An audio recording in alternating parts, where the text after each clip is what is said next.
Merced County's news voice since 1936. News Talk 1480, KYOS, Merced.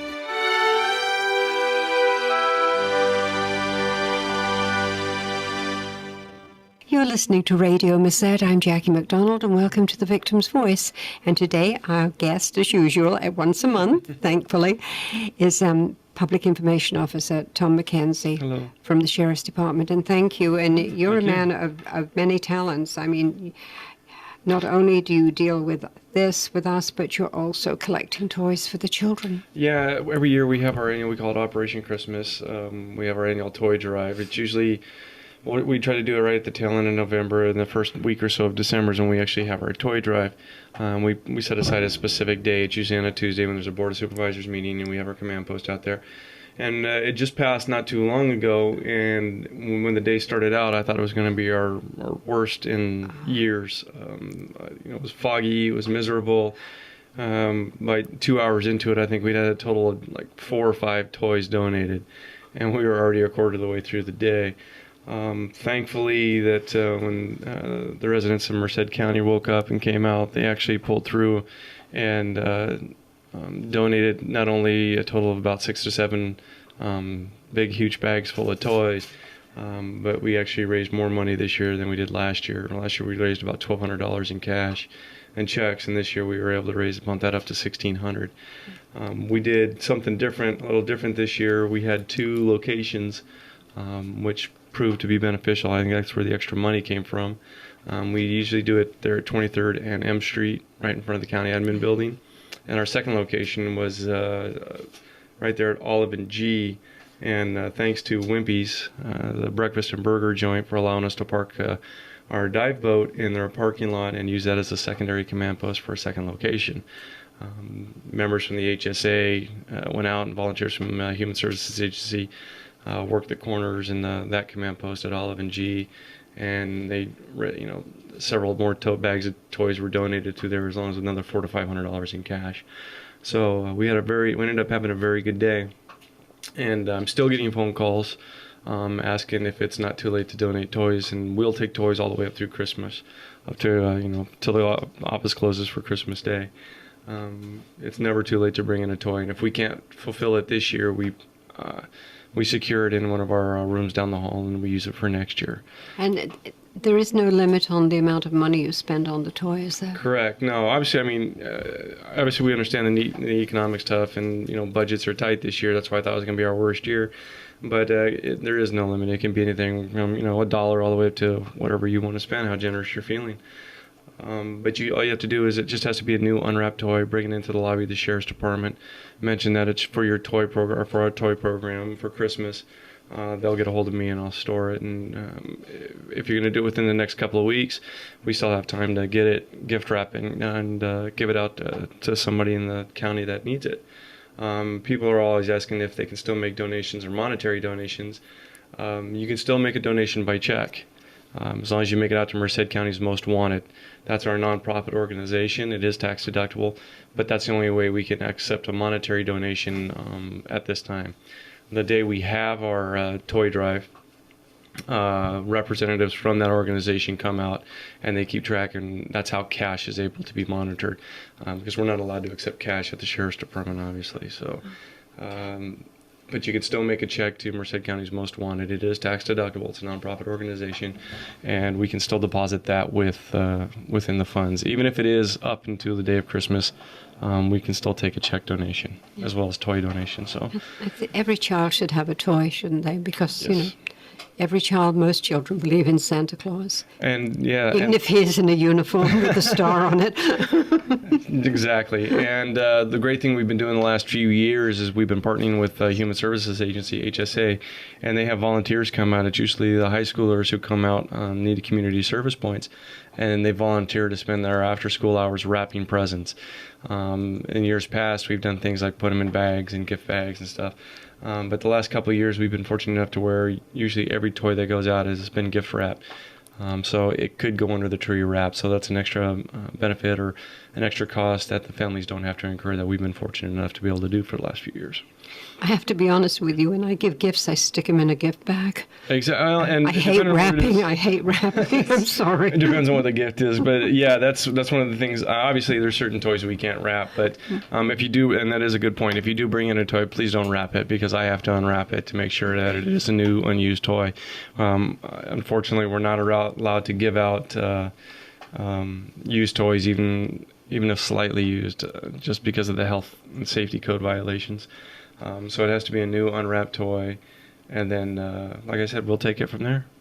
Oh, good for you. Yeah, like I said, we've been very fortunate since I've been doing this for the last 5 years that the residents of Merced County have been very generous, and they come through, especially when we need them to donate a toy to an underprivileged child or something at Christmas time, especially when there's all kinds of organizations out there. I don't want to say that we're in competition with, but that we're, have the same idea and the same philosophy. You have the Toys for Tots and the other organizations in church. Everybody's doing. Usually, this is the time of year when you get hit up most for giving. So, and isn't it lovely? We can speak about giving a toy to a child, and then we're going to speak about murder. But it's such a joy to speak about giving. Right. Well, we probably should have ended with this on a happy note. But it is, like I said, it's the residents of Merced County have been wonderful since the last 5 years that I've been doing this. They've been fantastic and coming through, and we need them too. So, if you're out there and you're listening, it's not too late. Please donate a toy or a check, and then you can do it all the way up till the office closes. And I'm not sure. I think we're open the 24th. That might be a furlough day because of budget reasons. But you can always bring it up to the week before, the 21st or whatever, the Friday before. So it's not too late, and it never is. So please give. Yeah, and just because you're a deputy, you're still a human being, so this gives you a joy. Yeah, that's one of the funner aspects of my job. I mean, everything else I talk about, very seldom, and we discussed this a while ago, very seldom my job is usually talking about death and destruction and the horrible things that people have to endure that we call life. Very seldom. It's usually, this is one of the joys. And then not too long ago, we had a family member contact the sheriff's department. It was after a family member had passed away 1949. Wow.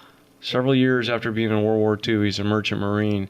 And he was basically buried in an indigent grave in our county, our facility, because nobody claimed him when he died of a heart attack way back in 1949. Well, it turns out that three generations later, his great grandniece, finally found him in our gravesite. So we actually exhumed his body, and he was transported to the military cemetery right there in Gustine, Federal Cemetery, and he was buried with military honors, and the Merchant Marines came out and the Honor Guard came out.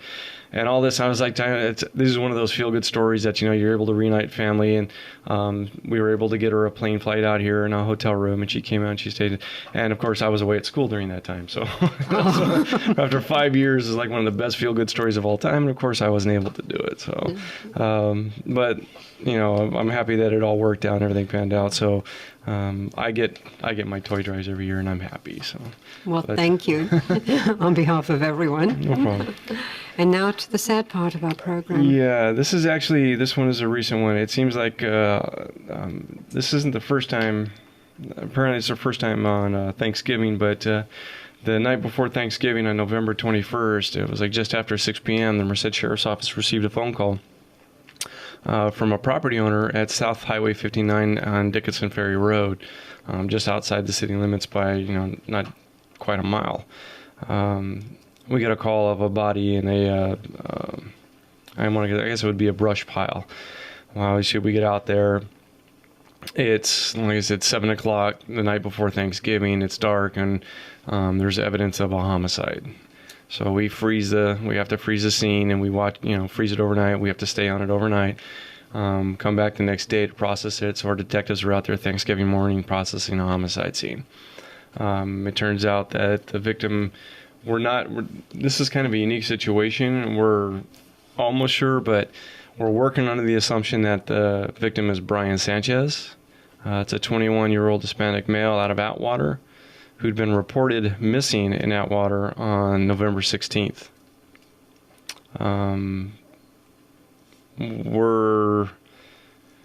Unfortunately, we haven't had dental records, so we're waiting for DNA from family members to come back to make sure it's a positive ID, but we're like 99% sure. There was some question in regards to the family members identify him, and it might have been because of the condition of the body and things like that.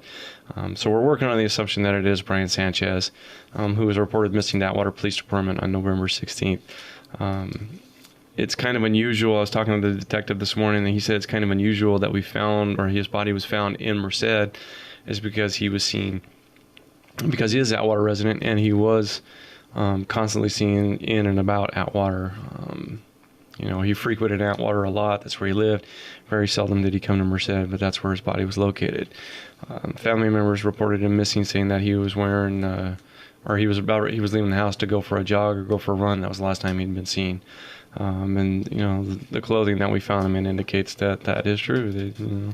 That he was wearing workout clothes, and it looked like that he left his house to go jogging.